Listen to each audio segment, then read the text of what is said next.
Matrices जो है वो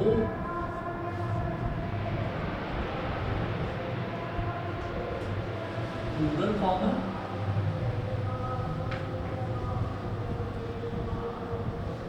और matrix is it's singular form.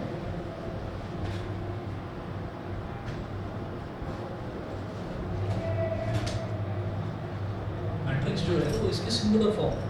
तो अब आप ये देखिएगा कि सबसे पहले डेफिनेशन नोट कीजिएगा मैट्रिक्स का, कि मैट्रिक्स है क्या।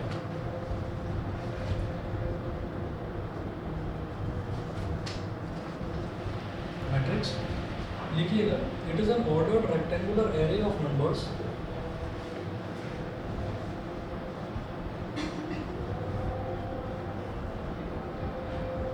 It is an ordered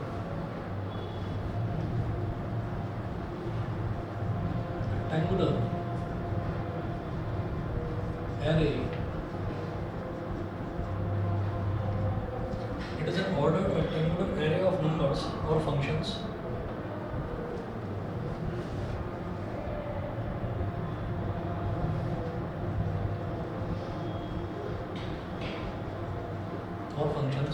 full stop. The numbers or functions are called the elements.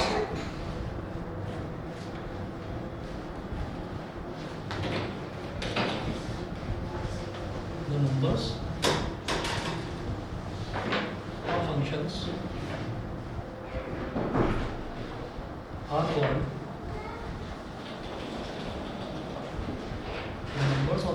are called elements or entries of the matrix. Elements or entries of the matrix.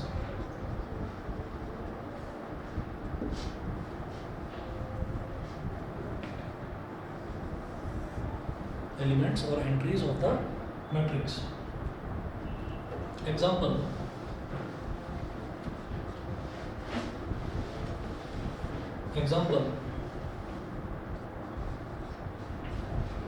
If there is a matrix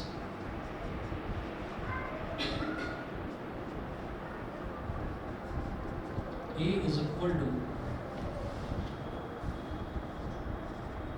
A B C D, या ऐसे लिखिए A B C और ऐसे लिखिएगा D E F, A B C D E F।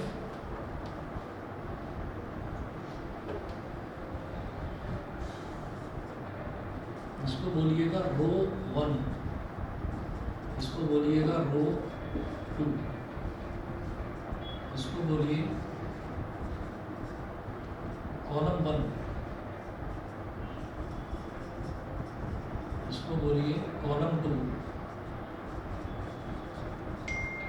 इसको बोलिए column 3, column 1 2 3।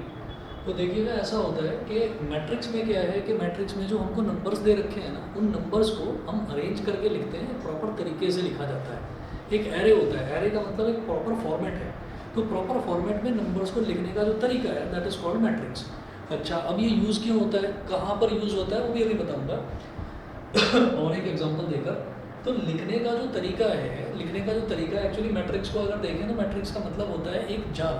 जैसे कि एक जाल आपने लगा दिया हो, तो अगर हम जाल की बात करें तो किसी भी नॉर्मल नेट की अगर हम बात करते हैं तो वो नॉर्मल नेट कैसे होता है कि उसमें 1 2 3 4 5 इस तरीके से कुछ 4 5 6 7 या 10 12 50 100 कितनी भी हॉरिजॉन्टल लाइंस होती हैं और फिर उसी में वर्टिकल लाइंस भी होती हैं, 1 2 3 4 5 इस तरीके से वर्टिकल लाइंस बनती हैं। तो ये जो एरे बन जाता है ना, इस एरे को ही हम मैट्रिक्स बोलते हैं। अब अगर इसी एरे के हिसाब से मान लीजिए हम नंबर्स को प्लेस करते चले जाएं, तो मैंने ये कहा कि मेरी जो हॉरिजॉन्टल ग्रुपिंग्स हैं, उन हॉरिजॉन्टल ग्रुपिंग्स को हम हमेशा बोलेंगे रोज, और जो वर्टिकल ग्रुपिंग्स हैं, वर्टिकल ग्रुपिंग्स को हम बोलेंगे कॉलम्स। तो हॉरिजॉन्टल ग्रुपिंग कितनी है, एक हॉरिजॉन्टल ग्रुपिंग है। तो पहले हॉरिजॉन्टल वाली जो ग्रुप है उसमें कितने एलिमेंट्स हैं, 3, A B C। तो पहली रो में 3 एलिमेंट्स हैं, रो 1 में 3 एलिमेंट्स हैं। अब रो 2 की बात करें तो D E F, रो 2 में भी 3 एलिमेंट्स हैं। तो पहली रो ये हो गई, दूसरी रो ये हो गई। अब अगर वर्टिकल ग्रुपिंग्स की बात करते हैं तो पहली वर्टिकल ग्रुपिंग को बोलेंगे वर्टिकल कॉलम, ठीक है। वर्टिकल कॉलम, तो ये जो कॉलम है, कॉलम में कितने एलिमेंट्स हैं? 2, AD। ऐसे इसमें कितने एलिमेंट्स हैं? 2। ऐसे इसमें कितने एलिमेंट्स हैं? 2। तो अब आप ये देखिएगा कि इस तरीके से नंबर्स को इस तरीके से लिखने का मतलब क्या है? क्या है इसका मतलब? मुझे नहीं पता। तो हम ये कहेंगे कि हमने तो नंबर्स को ऐसे ही लिख दिया, बस ऐसे ही लिख दिया। लेकिन क्या है कि कोई प्रैक्टिकल एप्लीकेशन तो होनी चाहिए। वो प्रैक्टिकल एप्लीकेशन देखिए क्या है इसकी। हमने ये बोला कि suppose there are 2 boys A and B, 2 boys हैं A and B. A has 2 pens, 3 pencils and 1 eraser, while B has 5 pens, 2 pencils and 3 erasers. 3 erasers. तो हमने ये कहा कि अगर इस तरीके से कोई 2 स्टूडेंट्स हैं A और B, A के पास 2 पेन हैं, 3 पेंसिल है और 1 इरेजर है। इसी तरीके से B के पास 5 पेन हैं, 2 पेंसिल्स हैं और 3 इरेजर्स हैं। ठीक है, तो अब आप ये देखिएगा कि इसको या तो ऐसे सेंटेंस की फॉर्म में लिखें और या फिर इसको मैट्रिक्स की फॉर्म में लिखें। तो मैट्रिक्स की फॉर्म में कैसे लिखा जाता है वो देखिएगा। मैं यहाँ पर लिखूँगा A और यहाँ पर लिखूँगा B, ऐसे एक एरो लगा देंगे। यहाँ पर लिख देंगे पेन्स, इधर लिख देंगे पेंसिल्स और इधर लिख देंगे इरेजर्स। पेन्स, पेंसिल्स और इरेजर्स। अब A के पास कितने पेन हैं? 2 पेन। तो A के पास कितने पेन हैं? 2, वो लिख दिया। A के पास पेंसिल कितनी है? 3। A के पास इरेजर कितनी है? 1। B के पास पेन कितने हैं? 5। B के पास पेंसिल कितनी है? 2 और इरेजर कितनी है? 3। इसको आपने एक स्क्वायर बॉक्स में बंद कर दिया, ये मैट्रिक्स में। ठीक है, तो उसको स्टेटमेंट के तौर पर ना लिखकर आपने मैट्रिक्स के तौर पर लिख दिया। यहाँ मेंशन कर दिया A, यहाँ मेंशन कर दिया B, पेन्स, पेंसिल्स, इरेजर्स, ये हो गया। समझ गए? तो इस तरीके से हम किसी भी प्रैक्टिकल प्रॉब्लम को भी ऐसे लिखा जा सकता है। ठीक है, अच्छा अब आप ये देखिएगा कि जैसे आप 10th क्लास में एक टॉपिक करके आए थे, pair of linear equations in 2 variables. Pair of linear equations in 2 variables. तो 2 वेरिएबल्स का मतलब वहाँ पर वेरिएबल 2 थे हमारे पास, x और y, और जो इक्वेशन थी वो 2 थी। तो जब भी कभी मेरे को 2 अननोन वैल्यूज़ निकालनी होंगी तो मुझे 2 इक्वेशंस की ज़रूरत पड़ेगी, ऐसा होता है। ठीक है, अब अगर मान लीजिए मेरे पास 3 अननोन्स आ जाते हैं तो मुझे 3 इक्वेशंस की ज़रूरत पड़ेगी। तो 3 इक्वेशंस को सॉल्व करने का तरीका मैट्रिक्स में ही होता है। मैट्रिक्स में ही जब भी कभी मान लीजिए जैसे कभी एक क्वेश्चन कोई ऐसा है कि एक बच्चा है, उसके पास इतनी टेबल है और इतनी चेयर्स हैं, दूसरे किसी आदमी के पास में इतनी चेयर है और इतनी टेबल है, और फिर वो कॉस्ट बता देते हैं कि एक चेयर की कॉस्ट इतनी है, एक टेबल की कॉस्ट इतनी है। तो कॉस्ट निकालने के लिए पूछा जाता था हमसे क्वेश्चन, ऐसे वर्ड प्रॉब्लम्स बनती थी पेयर ऑफ लीनियर इक्वेशन में। इसमें भी वर्ड प्रॉब्लम बनेगी। अब वो वर्ड प्रॉब्लम में आपके पास 2 वेरिएबल ना देकर वो 3 वेरिएबल देंगे, क्योंकि 2 वेरिएबल का बहुत आसान होता है, वो आप 10th लेवल तक कर चुके हैं। ठीक है, तो ये इस तरीके से हो गया। अब आप ये देखिएगा, अगर मान लीजिए कोई आपसे पूछे कि भाई इसमें रो कितनी है, तो आप बोलेंगे 1 और 2। तो 2 तो रोज है, और कॉलम कितने हैं? 1, 2 और 3 कॉलम है। समझ गए? ठीक है, चलिए उसके बाद आप नेक्स्ट लिखेंगे order of a matrix. Order of a matrix, order of a matrix में लिखिएगा for the matrix shown above,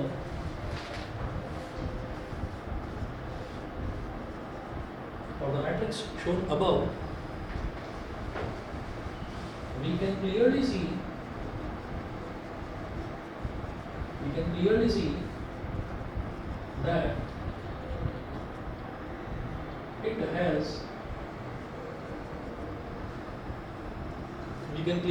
that it has two rows,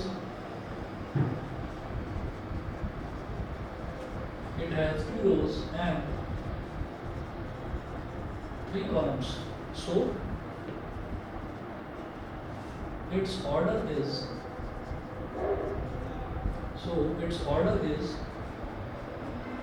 2 into 3. बोलते हैं 2 into 3, अब बोला जाएगा 2 by 3. 2 by 3 की मैट्रिक्स है इसके अंदर, और इसको ऐसे लिखते हैं जैसे ये मैट्रिक्स लिख दी, तो यहाँ पर छोटा सा लिख देते हैं 2 by 3, 2 क्रॉस 3. ठीक है, तो ये 2 by 3 की मैट्रिक्स है. तो ये ऑर्डर होता है. ऑर्डर में पहले रो लिखा जाता है, बाद में कॉलम लिखा जाता है. ठीक है, उसके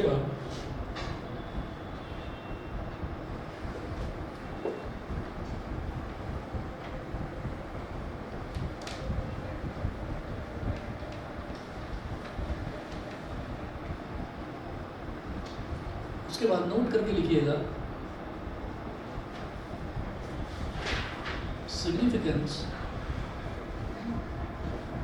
significance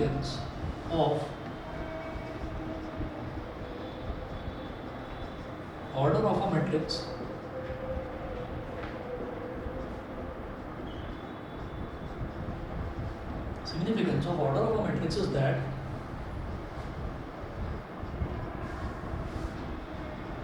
it tells us the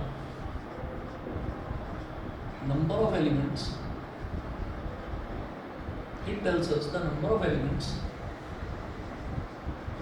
of the matrix. It tells us the number of elements of the matrix. ये इसका सिग्निफिकेंस है. ठीक है, कि ये उसके नंबर ऑफ एलिमेंट्स बता देता है. कैसे? आप ये देखिए कि ऑर्डर क्या है इसका मैट्रिक्स का 2 by 3, तो 2 into 3 2 3 क्या होता है 6. एलिमेंट्स कितने हैं 1 2 3 4 5 6, तो टोटल 6 एलिमेंट्स हैं. तो इससे हमको ये पता चल जाता है ऑर्डर से कि ऑर्डर का फ़ायदा क्या है, कि उसके अंदर एलिमेंट्स कितने हैं हमको ये मालूम चल जाता है. उसके बाद हम ये कहेंगे जनरल, हेडिंग डालिएगा general representation of a matrix.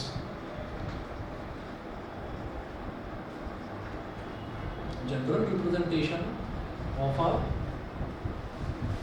Matrix.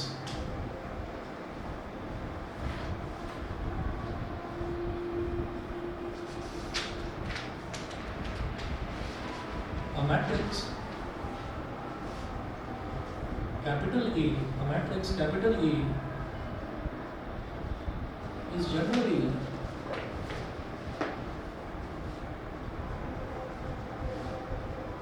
represented as capital A is equal to, ऐसे स्क्वायर ब्रैकेट लगाकर अंदर लिख दीजिए स्मॉल a और सबस्क्रिप्ट में लिखेंगे IJ. सबस्क्रिप्ट में लिखेंगे IJ.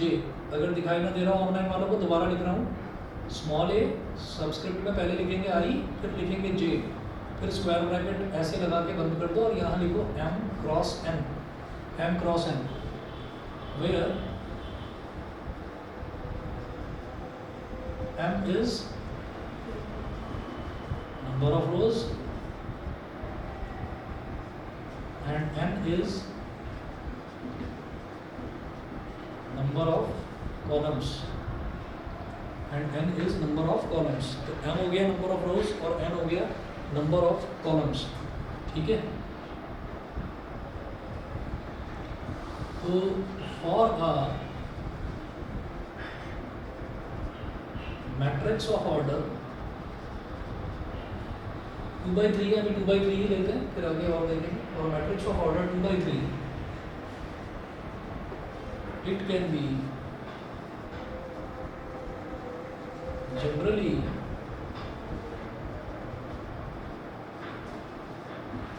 for matrix of order 2 by 3 it can be generally represented as capital A is equal to, ऐसे स्क्वायर ब्रैकेट लगाएंगे और क्या है AIJ. AIJ का मतलब क्या है कि सबसे पहले मैं अगर इस एलिमेंट की बात करता हूँ, तो हम इस पर क्या करेंगे, इस पर एक हॉरिजॉन्टल लाइन, इसी एलिमेंट के ऊपर एक हॉरिजॉन्टल लाइन बना देंगे और इसी एलिमेंट के ऊपर एक वर्टिकल लाइन बना देंगे. मैंने क्या करा कि इस पर एक हॉरिजॉन्टल लाइन बना दी और इस पर एक वर्टिकल लाइन बना दी. तो ये हॉरिजॉन्टल लाइन कौन सी रो है, फर्स्ट रो. ये वर्टिकल लाइन कौन सी लाइन है, first column, first row first column. तो इस एलिमेंट को आप लिखेंगे A11, first row first column. अगर मैं इसकी बात करूं तो ये फर्स्ट रो में और सेकंड कॉलम में लाई कर रहा है, तो ये क्या हो जाएगा A12 first row second column. समझ रहे हैं? ठीक है। अगर मैं इसकी बात करूँ तो ये किस में लाई कर रहा है, फर्स्ट रो थर्ड कॉलम, तो ये क्या हो जाएगा A13, ठीक है। तो I और J, यहाँ पर I और J रिप्रेजेंट कर रहा है, I रिप्रेजेंट कर रहा है ith रो, J रिप्रेजेंट कर रहा है jth column, first row third column. इसी तरीके से जब मैं नीचे आऊँगा यहाँ पर तो ये क्या होगा, सेकंड रो फर्स्ट कॉलम, तो A21, second row second column A22, second row third column A23, और यहाँ पर फाइनली हम लिख देंगे 2/3। सभी को क्लियर है, समझ गए। तो ये जनरल रिप्रेजेंटेशन है। अब इसकी ज़रूरत कहाँ पर पड़ती है, क्वेश्चन देखते हैं जरा। एग्जाम्पल नंबर 1 नोट करेंगे।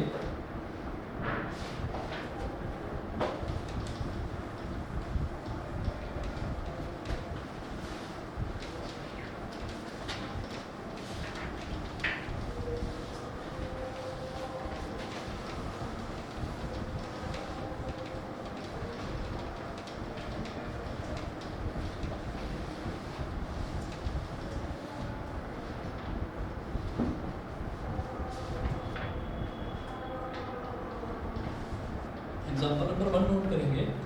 एग्जाम्पल नंबर 1 है, consider the following information regarding the number of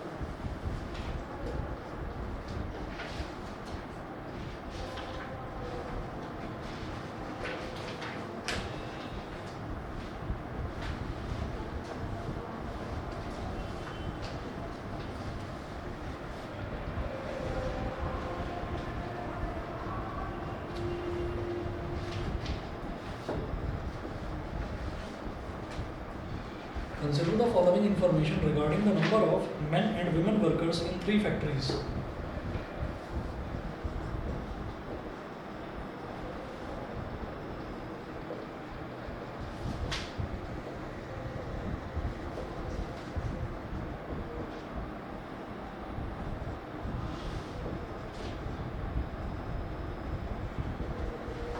Men and women workers in 3 factories, first, second and third.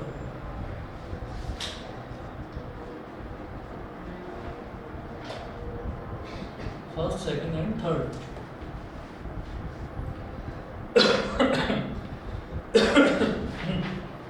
तो ये ऐसे दे रखा है, first factory, second factory, third factory. मैं नहीं लिख रहा हूँ, ऐसा क्वेश्चन नहीं दे रखा है।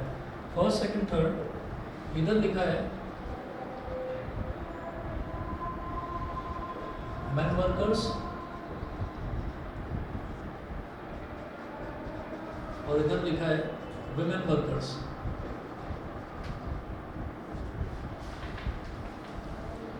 Thirty 25 27, 30 25 27, women workers are 25 31, 25 31 26। Represent the above information in the form of represent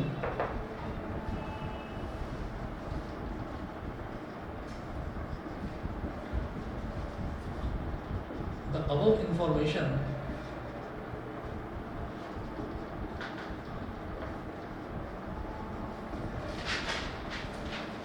in the form of a 3/2 matrix, in the form of a 3/2 matrix, full stop. What does the entry in the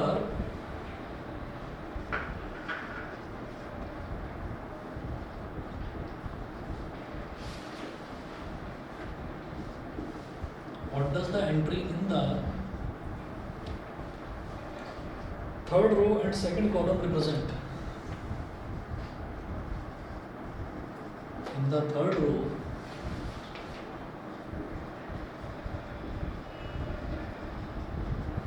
and second column represent?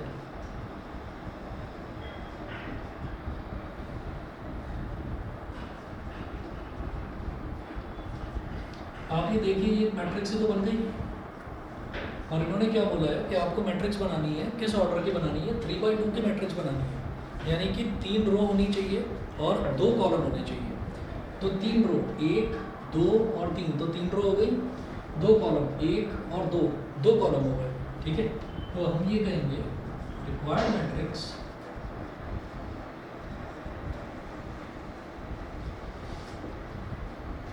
Will be required matrix will be, capital A बोल दीजिए, matrix को generally capital A, capital B, capital C ये माना जाता है, हमने capital A मान लिया, तो कैपिटल ए, तो ये क्या हो गया 30, 25, 27, 30,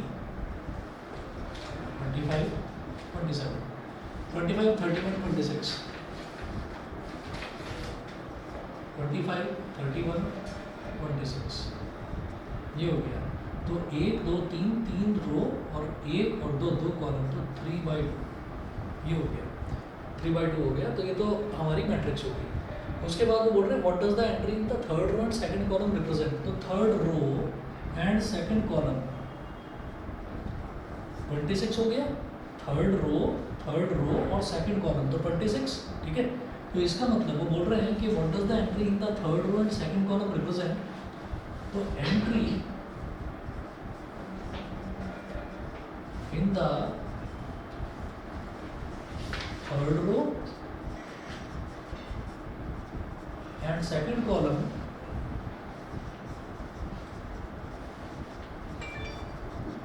entry in the third row and second column represents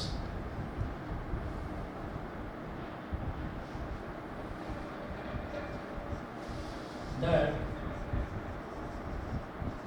there are 26 women workers in factory 3, ठीक है। There are 26 women workers in factory 3, समझ गया, ठीक है। दिख रहा है वहाँ से, नहीं तो आगे वाली चीज़ है। There are 26 women workers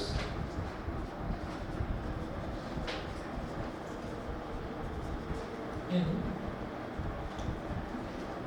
third factory, बताइए क्लियर है, ठीक है। चलिए जी, ये आपका एग्जाम्पल नंबर 1 हुआ। उसके बाद एग्जाम्पल नंबर 2 भी करवा रहा हूँ।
Example number 2,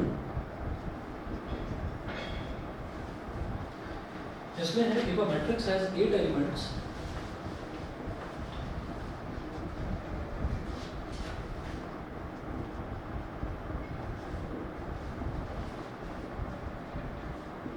if a matrix has 8 elements, what are the possible orders it can have?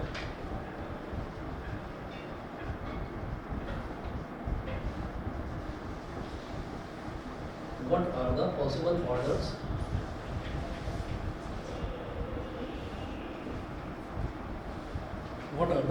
orders it can have?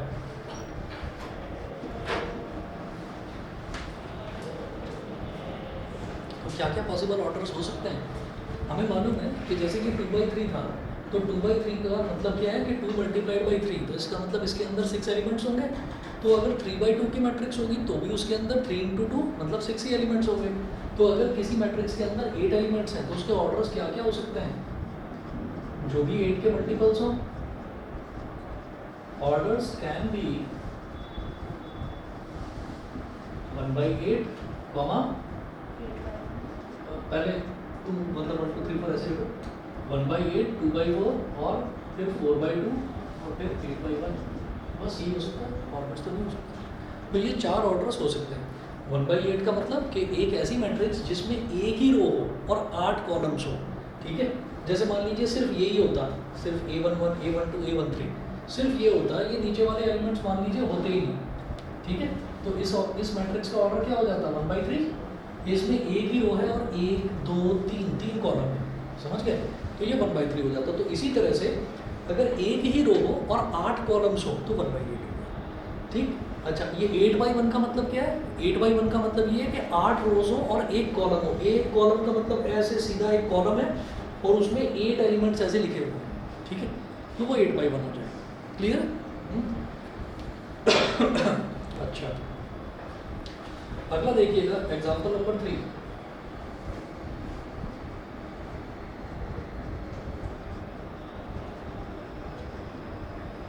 Construct a 3/2 matrix whose elements are given by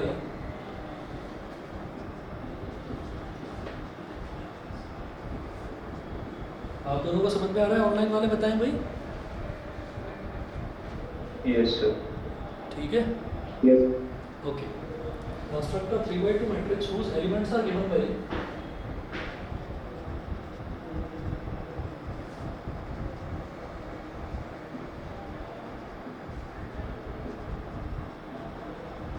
construct a 3/2 matrix whose elements are given by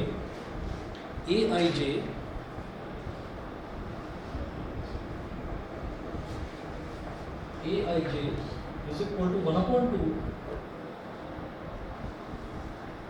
modulus लगाकर I minus 3j, modulus close, modulus के अंदर है ये I minus 3j। Aij इतना दे रखा है। वो कह रहे हैं आपको एक 3/2 मैट्रिक्स बनानी है, तो हम ये कहेंगे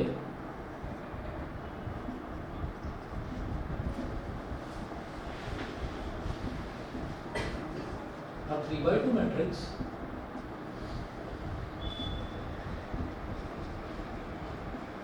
will be the 3/2 matrix will be of the form,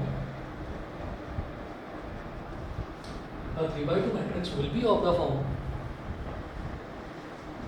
capital A is equal to 3/2 का मतलब क्या हो गया? 3/2 का मतलब ये हो गया कि 3 रोज होंगी और 2 कॉलम्स होंगे। 3 रोज 2 कॉलम्स, मतलब जैसे ये 1 2 3 रोज हैं और 2 कॉलम्स हैं। तो उसको हम क्या लिखेंगे?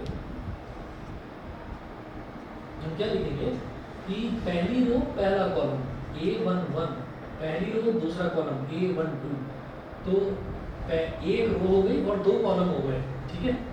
उसके बाद दूसरी रो 2 1 दूसरा कॉलम, तीसरी रो 3 1 और तीसरी रो पहला कॉलम, तीसरी रो दूसरा कॉलम, ये हो गया। तो मेरी बात समझ में आ गई आपको? 3/2 मैट्रिक्स कैसे बन गई कि 1 2 3 तो रोज बन गई और 1 और 2 कॉलम बन गए। तो एक 3/2 मैट्रिक्स वो इसी फॉर्म की होगी, ठीक है। यहाँ पर लिख दीजिए 3/2। अब मुझे क्या करना है? हमारी 3/2 की मैट्रिक्स इस तरीके की होगी। अब मुझे A11 A12 A21 A22 A31 A32, अब मुझे ये 6 एलिमेंट्स जो हैं ये कैलकुलेट करने हैं और वो कैलकुलेट करेंगे इस फॉर्मूले के हिसाब से, ठीक। जैसे A11 निकालना है तो I की वैल्यू 1 डाल दो, J की वैल्यू भी 1 डाल दो, ठीक है। और रिजल्ट निकालो और उसको यहाँ सब्स्टिट्यूट कर दो, यहाँ लिख दो, तो वो आपकी मैट्रिक्स बनेगी। समझ गए? तो अब करिए फटाफट इसको। पहले निकालेंगे A11,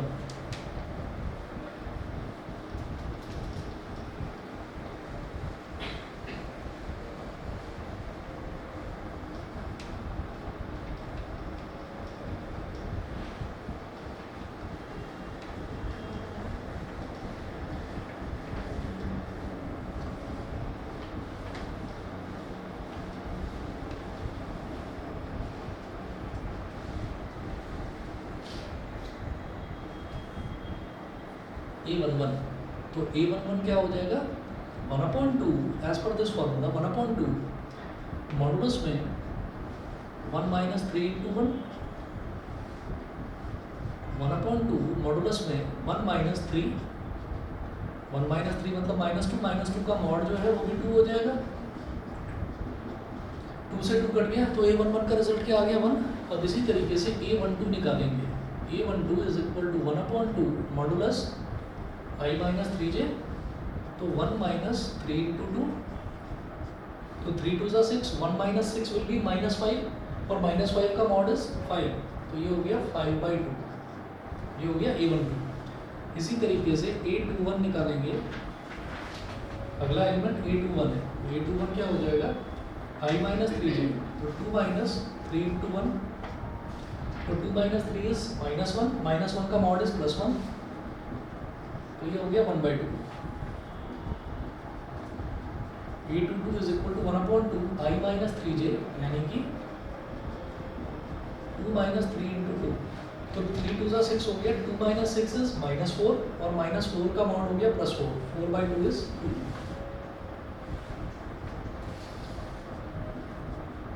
A31 1/2 I minus 3j, मतलब 3 माइनस 3 इंटू 1, तो 3 माइनस 3 मतलब 0, 0/2 इज 0, 0 हो गया। फिर A32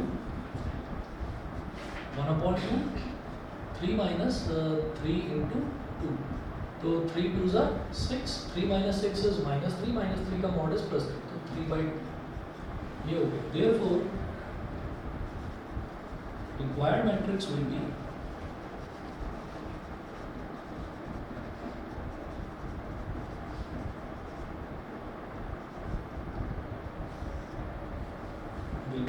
A11 A12, मतलब 1 और 5/2, 1 और 5/2, A21 A22, मतलब 1/2 और 2, 1/2 और 2, A31 A32, 0 और 3/2, 0 और 3/2, ये मैट्रिक्स हो गई आपकी 3/2 की। इसके बाद देखिएगा, फिर आपको नेक्स्ट नोट करना है कि मैट्रिसेस जो हैं वो कितनी टाइप की होती हैं। तो 7 टाइप की मैट्रिसेस हैं, इनको समझिएगा। पहला है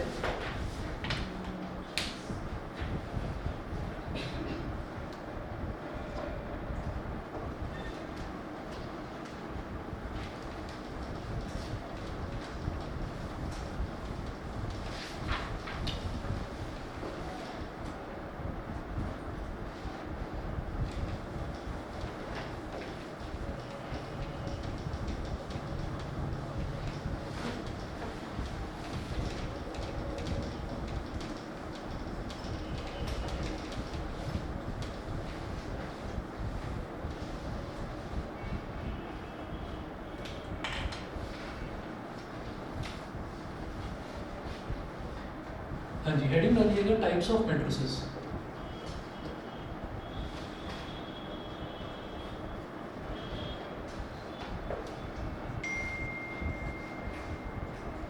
types of matrices.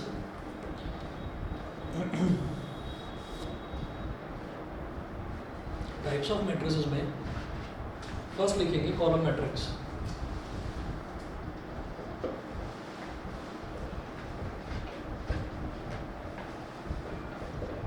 Column matrix, column matrix में लिखें a matrix is said to be a column matrix if it has only one column।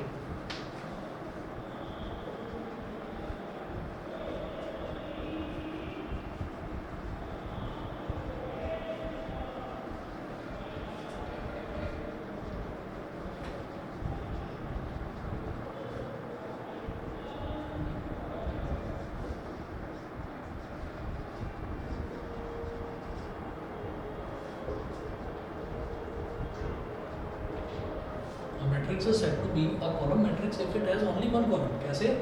Example,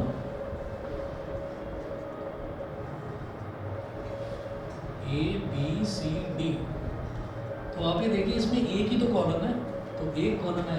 matrix का ऑर्डर अगर मैं देखूँ तो 1 2 3 4, तो 4 तो रोज हैं लेकिन कॉलम एक है, तो 4/1, ठीक है। ये तो कॉलम मैट्रिक्स हो गई। सेकंड लिखेंगे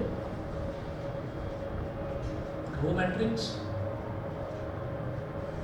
नाम से ही समझ में आ गया होगा। A matrix is said to be a row matrix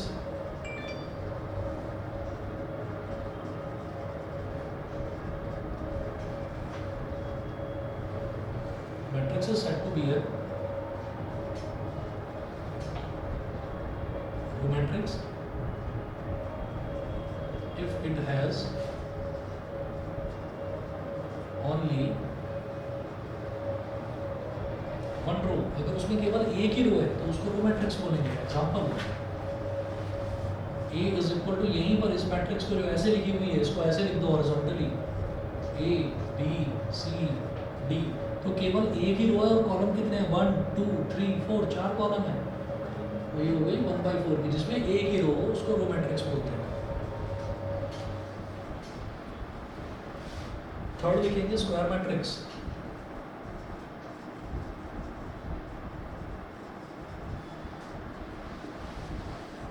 square matrix इसमें लिखें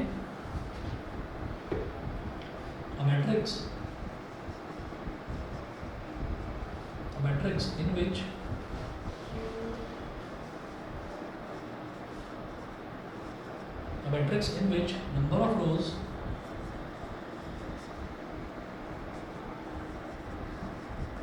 is equal to a matrix in which number of rows is equal to number of columns is said to be a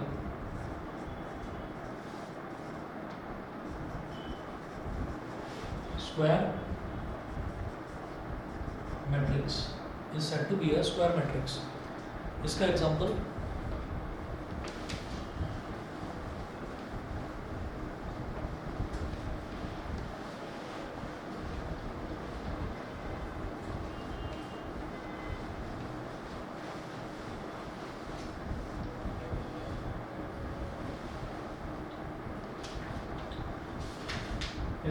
देखिएगा। Example A is equal to A B C D E F G H I 3/3। समझ गए कि तीन ही रो हैं और तीन ही column है, तो जिसमें नंबर ऑफ रोज और नंबर ऑफ कॉलम्स इक्वल होते हैं उसको क्या बोल देते हैं हम, स्क्वायर मैट्रिक्स। पहला एग्जांपल। दूसरा एग्जांपल इसी का, B is equal to A B C D, कितनी रो और कितने कॉलम है, 2 रोज और 2 कॉलम, ठीक है, 2/2 हो गई।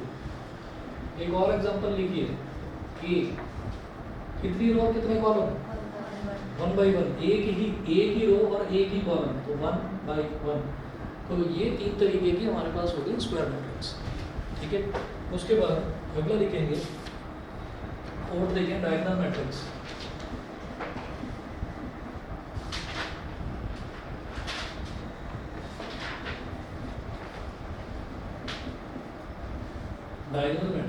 डायगोनल मैट्रिक्स में क्या होता है, a square matrix is said to be a diagonal matrix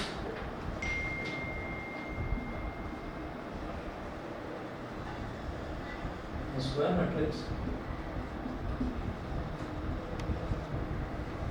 is said to be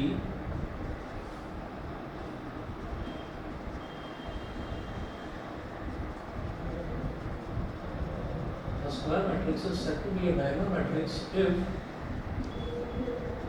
all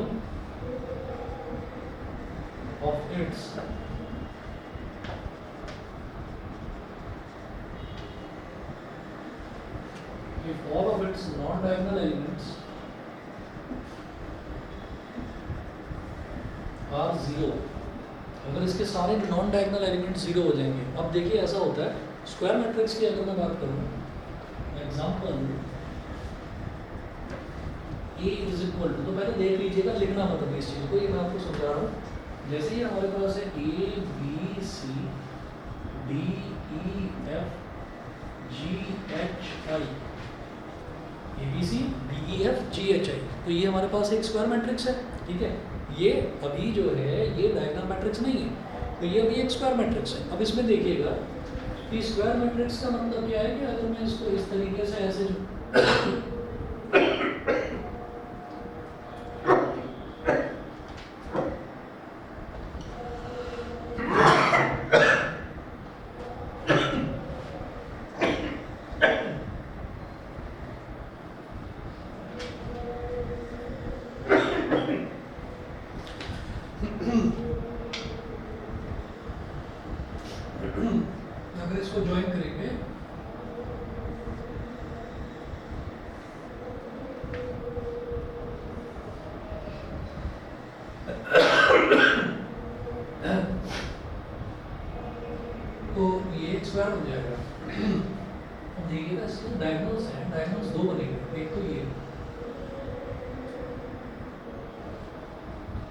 एक ये, दो डायगोनल बनेंगे, लेकिन ये याद रखना कि मैट्रिक्स में ये वाला डायगोनल एग्जिस्ट नहीं करता, ठीक है।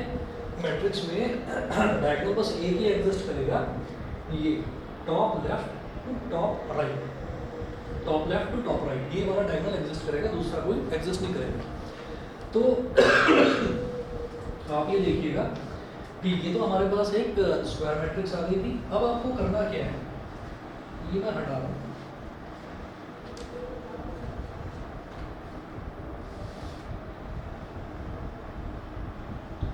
तो हमने ये कहा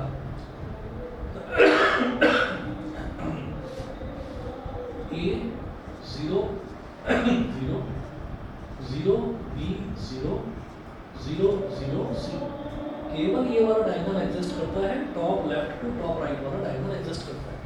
तो ये वाला जो डायगोनल है, ये वाले डायगोनल एलिमेंट्स ही बस कुछ होंगे और जो नॉन डायगोनल एलिमेंट्स हैं वो जीरो हो जाएंगे, ठीक है।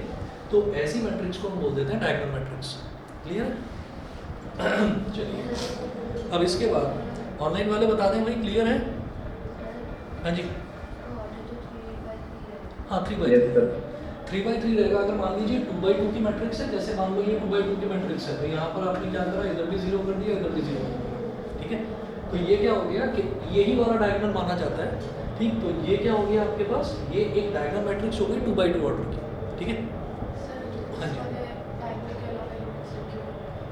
वो क्या बताऊँ मैं आपको, क्या होता है, इसका एक प्रूफ है प्रॉपर। ये जो एलिमेंट्स हैं, इन वाले एलिमेंट्स को ही नॉन डायगोनल एलिमेंट्स क्यों बोला जाता है? अगर इसको ले लिया जाए तो इधर वाले एलिमेंट्स को क्यों नहीं लिया जाता?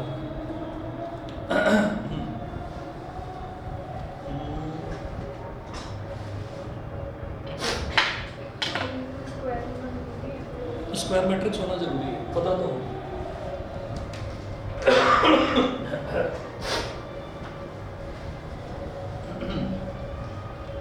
असल में हम जो एक इंडेंट फॉलो करते हैं, ओरिएंटेशन जो हम फॉलो करते हैं, ओरिएंटेशन इंग्लिश में, मैथ्स में जो हम ओरिएंटेशन फॉलो करते हैं वो लेफ्ट टू राइट वाला फॉलो करते हैं। तो अगर मान लीजिए कोई हमसे कहता है कि आपको रोज में एलिमेंट्स काउंट करने हैं, तो हम ये कहेंगे कि ये हमारी पहली रो है, तो एलिमेंट 1 2 3 इस तरीके से हम काउंट करेंगे, 1 2 3 1 2 3 इस तरीके से हम एलिमेंट्स काउंट करेंगे।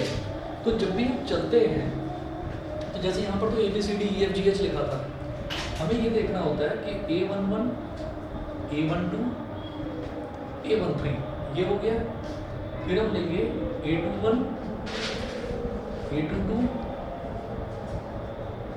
और A33, sorry A21 A23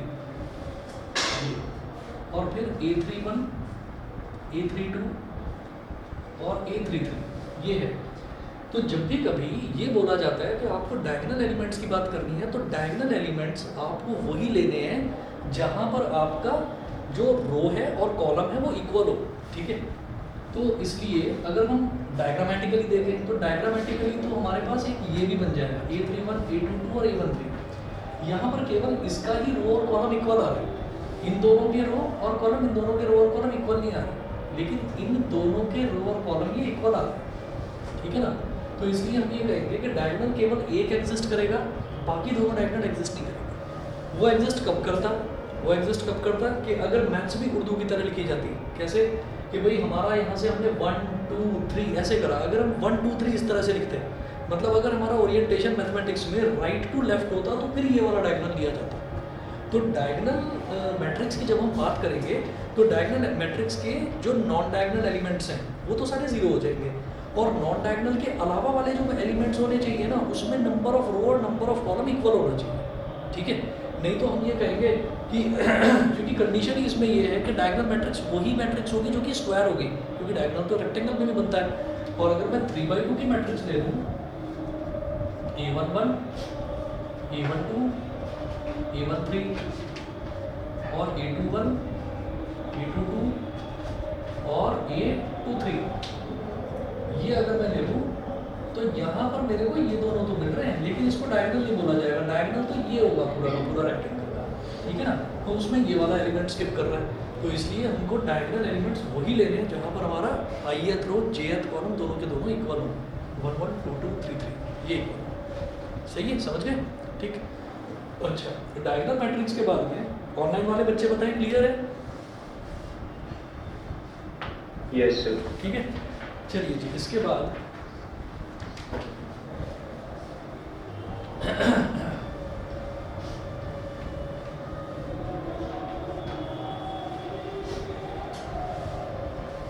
diagonal matrix के बाद में अब आप नोट करें, अगला है scalar matrix.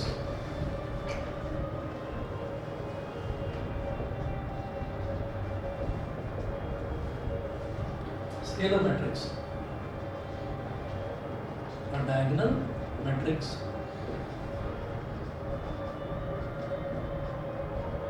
is said to be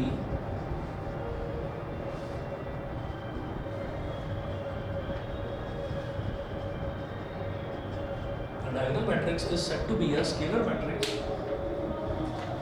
A diagonal matrix is said to be a scalar matrix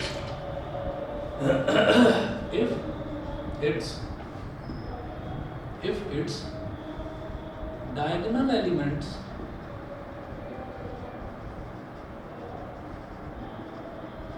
are equal to each other, are equal to each other। ठीक है, देखिए पहले ही कंडीशन क्या बोली गई, स्क्वायर मैट्रिक्स क्या होती है, जिसमें नंबर ऑफ रोज और नंबर ऑफ कॉलम्स इक्वल होते हैं। फिर एक स्क्वायर मैट्रिक्स जिसमें डायगोनल एलिमेंट्स के अलावा सारे के सारे जो एलिमेंट्स हैं वो जीरो हो जाएं, उसको डायगोनल मैट्रिक्स बोलते हैं। डायगोनल केवल यही वाला रहेगा। उसके बाद एक ऐसी डायगोनल मैट्रिक्स जिसमें ये जो डायगोनल एलिमेंट्स हैं ये तीनों के तीनों आपस में इक्वल हो, मतलब ए तीनों के तीनों इक्वल हो जाए। समझ गए?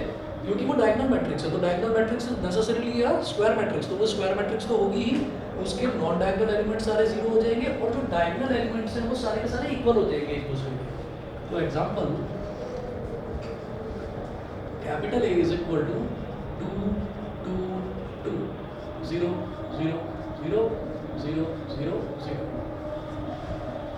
तो ये क्या हो गई, ये एक स्केलर मैट्रिक्स हो गई। समझ गए? ठीक है, 2 2 2 3 3 3 भी हो सकता था, 4 4 4 भी, कोई भी कांस्टेंट हो सकता था, है ना। ये तीनों डायगोनल एलिमेंट्स इक्वल होने चाहिए, इसको बोलते हैं स्केलर मैट्रिक्स। छठा लिखिए, छठा लिखिए identity matrix.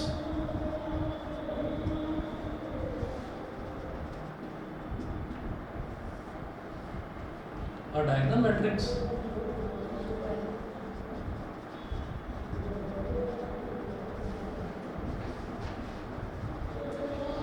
matrix is said to be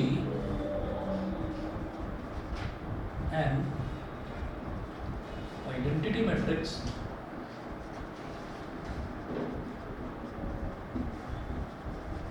if all its diagonal elements are equal to 1। सारे डायगोनल एलिमेंट्स 1 के इक्वल होते हैं तो उसको आइडेंटिटी मैट्रिक्स बोलते हैं। उसको रिप्रेजेंट करते हैं I से, I3 मतलब थर्ड ऑर्डर की आइडेंटिटी मैट्रिक्स। 1 0 0 0 1 0 0 0 1, ये हो गई थर्ड ऑर्डर की आइडेंटिटी मैट्रिक्स। सेकेंड ऑर्डर की आइडेंटिटी मैट्रिक्स 1 0 0 1, ठीक है। और फर्स्ट ऑर्डर की आइडेंटिटी मैट्रिक्स मतलब उसमें एक ही एलिमेंट, एक ही रो और एक ही कॉलम होगा, वो 1 के इक्वल होगा, ठीक है। तो ये हो गई फर्स्ट ऑर्डर की आइडेंटिटी मैट्रिक्स, ये सेकंड ऑर्डर की और ये थर्ड ऑर्डर की। कौन सी? ये वाली। क्यों? एक ही एलिमेंट है, बना दो डायग्राम। एक ही एलिमेंट है, उस एलिमेंट को क्या बोलेंगे, A11, ठीक है ना। क्या डायग्राम बन तो गया। और यहाँ पर ये A11 हो जाएगा, ये A22 हो जाएगा, A11 A22 A33। सही है, समझ गए भाई। उसमें नॉन डायगोनल एलिमेंट्स है ही नहीं तो मैं उसको जीरो कहाँ से करूँगा, ठीक है, क्योंकि एलिमेंट ही एक है। ये आइडेंटिटी मैट्रिक्स हो गई। आइडेंटिटी मैट्रिक्स के बाद में एक आती है जीरो मैट्रिक्स या नल मैट्रिक्स।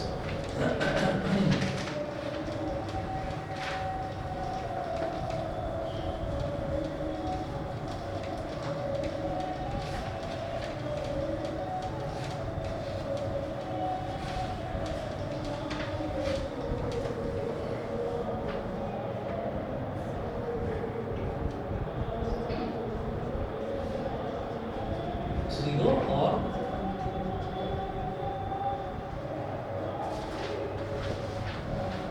जीरो और नल मैट्रिक्स। जीरो और नल मैट्रिक्स में क्या है कि कोई भी मैट्रिक्स जिसके सारे एलिमेंट जीरो हो जाए उसको हम जीरो मैट्रिक्स या नल मैट्रिक्स बोलते हैं। उसका स्क्वायर मैट्रिक्स होना जरूरी नहीं है। जैसे आप ये देखिए कि हमने डायगोनल मैट्रिक्स, स्केलर मैट्रिक्स और आइडेंटिटी मैट्रिक्स, इन तीनों मैट्रिक्स का स्क्वायर मैट्रिक्स होना जरूरी था, ठीक है, यानी कि उसके नंबर ऑफ रोज और नंबर ऑफ कॉलम्स का इक्वल होना जरूरी था। यहाँ पर वो जरूरी नहीं है, तो जीरो और नल मैट्रिक्स में हम बोलेंगे a matrix whose all elements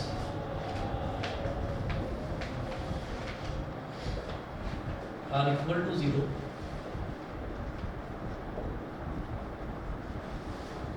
is called a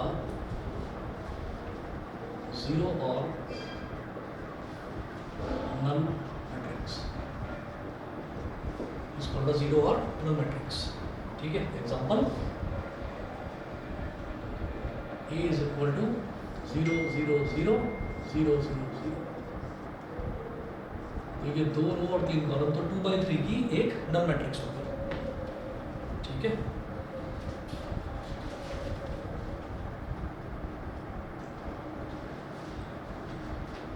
exercise 3.1 के आपको शुरुआत के 5 क्वेश्चंस करते हैं, ठीक है। उसके बाद के जो क्वेश्चंस हैं वो इक्वालिटी ऑफ मैट्रिसेस के हैं, वो भी जाएंगे, पर पहले ये 5 कर दीजिएगा, ठीक है। मैं फोटो भेज दूंगा आप लोगों को, नई और पुरानी वाली जो भी हो आप मैच करके कर 5 क्वेश्चंस कर दीजिए।